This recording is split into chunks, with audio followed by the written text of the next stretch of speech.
वेळ आणि आयुष्य किती लवकर बदलतं ना. एक वेळ होती ज्यावेळेस आपण शाळेमध्ये जायचो आणि आपली आई आपल्यासाठी नाश्ता आणि टिफिन बनवायची. आज तीच परिस्थिती माझ्यावर आली. हो, प्रथम आजकाल आहे ना प्ले ग्रुप म्हणजे अंगणवाडी असते ना गव्हर्नमेंटची, त्यामध्ये जातो.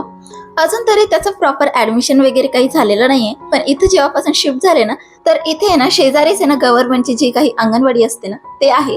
तर मी पण म्हटलं की चला जाऊ दे, लहान आहे मुलगा, डायरेक्ट प्ले ग्रुपमध्ये एबीसीडी शिकवण्यापेक्षा ठीक आहे थोड्या दिवस इथं बघूयात कसा राहतो ते. आणि खरं सांगते, गव्हर्नमेंटची अंगणवाडी एवढी बेकार नसते बरं का, जेवढं की आपण जिल्हा परिषदला बदनाम करून ठेवलेलं आहे. बरं असो, हे सगळ्यांच्या बाबतीत सारखं नसेल, मी मान्य करते, म्हणून आपण विषय चेंज करूया. तर सांगायचं एवढंच की तो आहे ना जितका आनंदाने शाळेत जातो ना, तितकाच दुःखाने, तितक्याच मोठ्याने रडत रडत तो घरी येतो.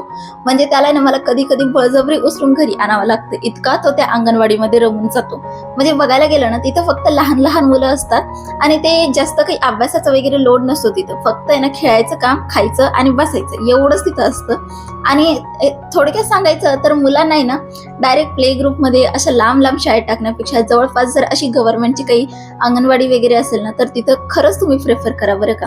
लगेचच आपण आपल्या मुलाला जो इतक्या दिवसापासून आपल्या सोबत आहे आणि लगेच आपण अशा लांब लांबच्या शाळेमध्ये, मोठ्या शाळेमध्ये टाकून त्याच्यावरती जो एबीसीडी 1-2 याचा जो काही ओझा आहे ना, हे टाकण्यापेक्षा आहे ना थोडं प्ले ग्रुप किंवा अशा प्रकारच्या ज्या काही अंगणवाडी वगैरे असतात ना, यामध्ये नक्कीच प्रेफर करा.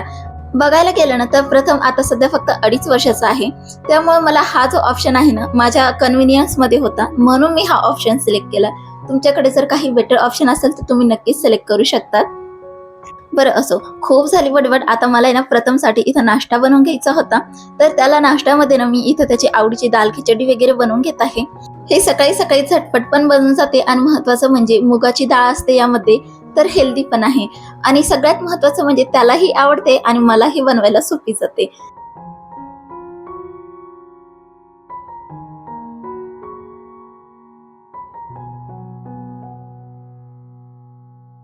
आता जोपर्यंत खिचडी शिजत आहे ना, तोपर्यंत मी माझा जो काही बेड आहे ना, तो व्यवस्थित रिसेट वगैरे करून घेते. कारण की ना, हॉलमध्येच बेड आहे, त्यामुळे ना आमचा जो काही पसारा आहे ना, तो खूप जास्त दिसतो. म्हणून मला बेड आहे ना, लगेच रिसेट करून घ्यावा लागतो.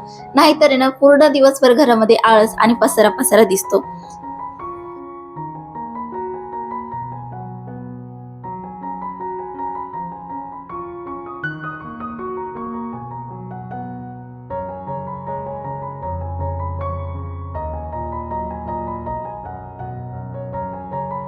उन्हाळा सुरू झाला की मुलांचं जेवण आपोआप कमी होतं असं मी ऐकलं होतं. आणि माझा मुलगा पण आहे ना आजकाल जेवण खूप कमी करतोय, त्यामुळे मला डाऊट वाटतोय आता हे खरं आहे की खोटं आहे. मला कमेंट सेक्शन मध्ये नक्कीच कळवा. कारण की माझा मुलगा आहे ना जेव्हापासून कडक ऊन पडायला लागले ना, तेव्हापासून त्याचं जेवणाचं प्रमाण खूप कमी झालेलं आहे. म्हणजे तो खाण्यापेक्षा जास्त आहे ना पाणी पिण्यावरती खूप जास्त प्रेफर करतो. म्हणजे बसल्या बसल्या तो 1 ग्लास पाणी पिऊन घेतो, पण जेवण मात्र आहे ना, जिथं तो अर्धी चपाती खायचा तिथं आता फक्त 4-5 घास खातोय. इतकं त्याचं जेवण कमी झालेलं आहे. इथं त्याचं आहे ना खूप जास्त नाटकं चाललेली आहे जेवणासाठी. अजिबात जेवण करायचं नाही म्हणतोय. पण माझं असं आहे, याच्यानंतर त्याला अंघोळ घालून मला शाळेत पोहोचायचं आहे. त्यामुळे माझा प्रेफर हेच आहे की त्यानं जेवण करूनच जावं. नाहीतर मग मला दिवसभर ते टेन्शन राहतं की नको बाबा मुलगा उपाशी गेला. तुम्ही जर एक आई असाल ना, तर तुम्ही माझ्या सिच्युएशनला आता रिलेट करू शकाल. मी तुम्हाला गॅरंटीने सांगू शकते.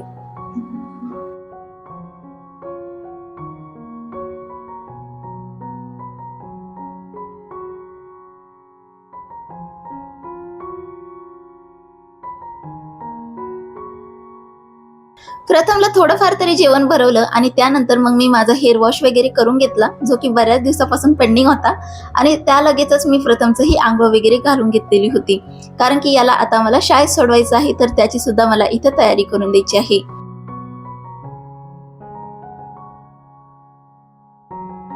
या 2.5 वर्षामध्ये खूप काही बघितलं, खूप सारे अप अँड डाऊन बघितले.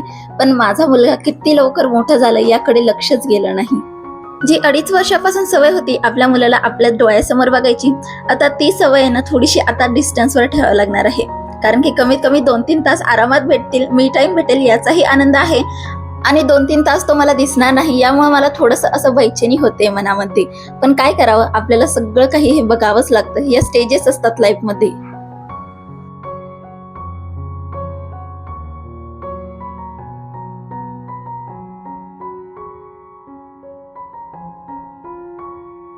त्याला शाळेत सोडून आल्यानंतर माझी घरातली जी काही कामं असते ना, जी मला प्रथम असताना करता येत नाही, ती इथे मी पहिले करून घेत असते. जसं की धुणं असलं, भांडे असली किंवा मग एडिटिंग किंवा शूटिंग किंवा व्हॉइस ओव्हर, हे सगळे काम आहे ना प्रथम ज्यावेळेस 2-3 तास बाहेर असतो त्यावेळेसच मला करून घ्यावी लागतात. आणि जेव्हापासून माझ्याकडे हा जो कपडे वाळवण्यासाठी जो स्टँड आलाय ना, तेव्हापासून आहे ना मला खूपच एक्साइटमेंट असते की मी कधी धुणं धुते आणि यावरती कपडे वाळवायला टाकते. ते असतात ना, नवीन नवीन आपल्याला हौस असते, एक्साइटमेंट असते, तशीच ती गोष्ट आहे. आणि खरं सांगते, हा जो स्टँड आहे ना, यावरती ना बरेचसे कपडे आपले मावून जातात. आणि महत्वाचं म्हणजे ना, आपल्याला ज्या वेळेस आहे ना उन्हात ठेवायचंय किंवा सावलीत ठेवायचंय, त्याच्या अकॉर्डिंग आपल्याला याला हलवता सुद्धा येतं. त्यामुळं मला तरी वाटतं की हा जो स्टँड आहे ना, हा एक खरंच वर्थ इट आहे. आणि इन्व्हेस्टमेंट जर तुम्हाला करायची असेल ना, तर यामध्ये नक्कीच करू शकतात. बघायला गेलं ना, तर उन्हाळ्यामध्ये आणि हिवाळ्यामध्ये ना याची काही तशी खास अशी गरज पडत नाही, पण पावसाळ्यामध्ये ना याची खूप जास्त गरज पडते. महत्वाचं म्हणजे ना, वापर करून झाल्यानंतर हा स्टँड आहे ना आपण फोल्ड करून आहे ना अगदी छोट्याशा जागेमध्ये सुद्धा स्टोअर करू शकतो. आणि ज्या वेळेस गरज असेल त्यावेळेस आपण असं आहे ना याला ऍडजस्ट करून वापरायला काढू शकतो.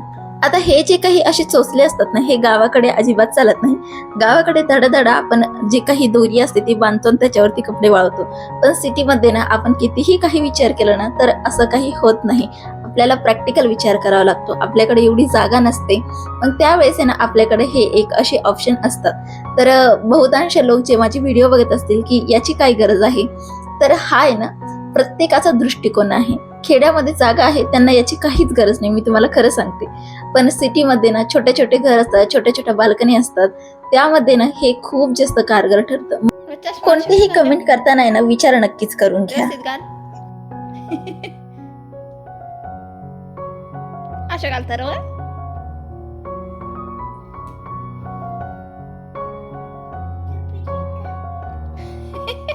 काय करू.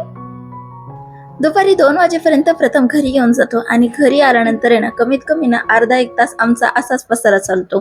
त्याच्यामध्ये खाणं पिणं मस्ती धिंगाणा जे काही असेल ते. खरं सांगू, तो फक्त आहे ना 2 ते 3 तासासाठी शाळेत गेलाय आणि मला असं वाटतंय की मी त्याला किती दिवसानंतर बघते. असं प्रत्येक आईला होतं का आय डोंट नो, पण मी तुम्हाला माझी सिच्युएशन सांगते. तो 2-3 तास जरी माझ्या डोळ्यासमोर नसला ना, तर मला असं वाटतं की बाप, मी किती दिवसानंतर माझ्या मुलाला बघते. माझं मन आहे ना डायरेक्ट असं गदगद भरून येतं. बऱ्याच दिवसापासून आहे ना माझ्याकडे हा जो कर्ड मेकर आहे ना, मागं खूप जास्त ट्रेंडिंग होता आणि ट्रेंडच्या चक्करमध्ये मीही घेतला आणि याचा काहीच वापर नाही आला. खरं सांगते, मी फक्त 2दा-3दा यामध्ये हंकट बनवले, जे की फक्त आहे ना मी बिर्याणीसाठी वापरलं.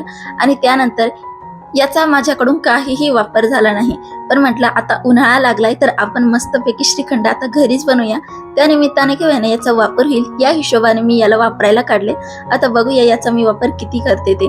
आता आपण आहे ना कापडामध्ये जे हंकट बनवतो ना, त्यावेळेस काय व्हायचं माहिती का, आपण कापड त्याच्यावरती जे काही ओझं असेल ते सगळा फापट पसारा तसाच तसा फ्रीजमध्ये ठेवायचं. कारण आपल्याला माहित आहे दही थोड्या वेळ जरी बाहेर ठेवलं तर ते आंबट होतं. आणि महत्वाचं म्हणजे हंकट बनवायचं तर त्यावरती ओझं असतंच, खूप सारा पसारा असतो. मग एवढं सारं फ्रीजमध्ये ठेवण्यापेक्षा ना हे तरी मला थोडं सोयीस्कर वाटतं. कारण की यामध्ये ना अगदी छोट्याशा साईजमध्ये हे बसून जातं आणि छान असं हंकट इथे बनवून तयार होतं. मी यामध्ये ना कमीत कमी ना 2-3 वेळेस हंकट बनवले आणि खरंच खूप छान झाले. आणि अगदी क्रीमी आणि स्मूथ टेक्स्चर हवं असेल ना, अगदी बटर सारखा, तर त्यासाठी तुम्हाला आहे ना हे हंकट आहे ना, म्हणजे हे दही टाकल्यानंतर 24 तासासाठी तुम्हाला असंच सोडावं लागेल आणि त्यानंतर तुम्हाला छान थिक क्रीमी असं हंकट नक्कीच मिळेल.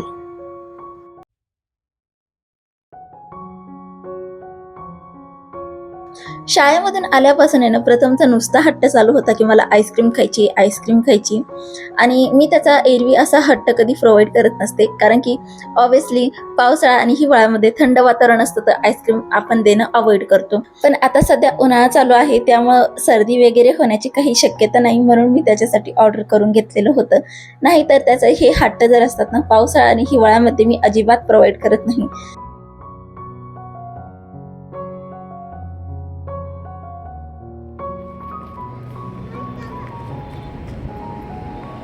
दुपार जशी सरत सरत येते ना, संध्याकाळ होते ना, तशी तशी आम्हाला बाहेर जायची ओढ मात्र खूप जास्त लागते.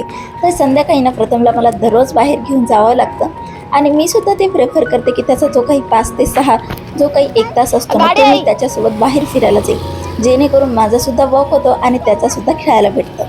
आणि हे आमचं ठरलेलंच असतं. काही झालं तरी सुद्धा आम्ही संध्याकाळी 1 तास तरी वॉक करतच असतो.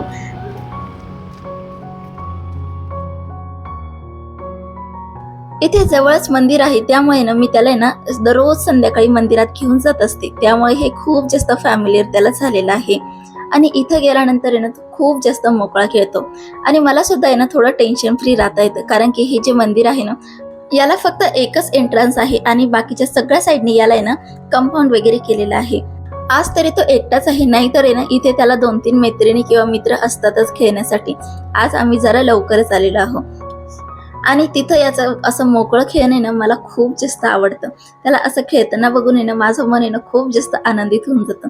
असं वाटतं की बस त्याला बघतच राहावं. आणि I think so he situation आहे ना प्रत्येक आई रिलेट करत असेल. आपल्या मुलाला असं खेळताना बघून आहे ना आपल्याला खूप जास्त आनंद भेटतो. आणि आता हे बघा, त्याला पायावर चालता येतं तरी सुद्धा आहे ना त्याला असं काही खेळायला खूप जास्त आवडतं, कारण की त्याला माहिती आहे मी बघते, मी ओरडेल. आणि खरं सांगू हे सगळं नाटक आहे ना फक्त आपलं लक्ष आहे ना स्वतःकडे ओढून घेण्यासाठी चाललेले आहे.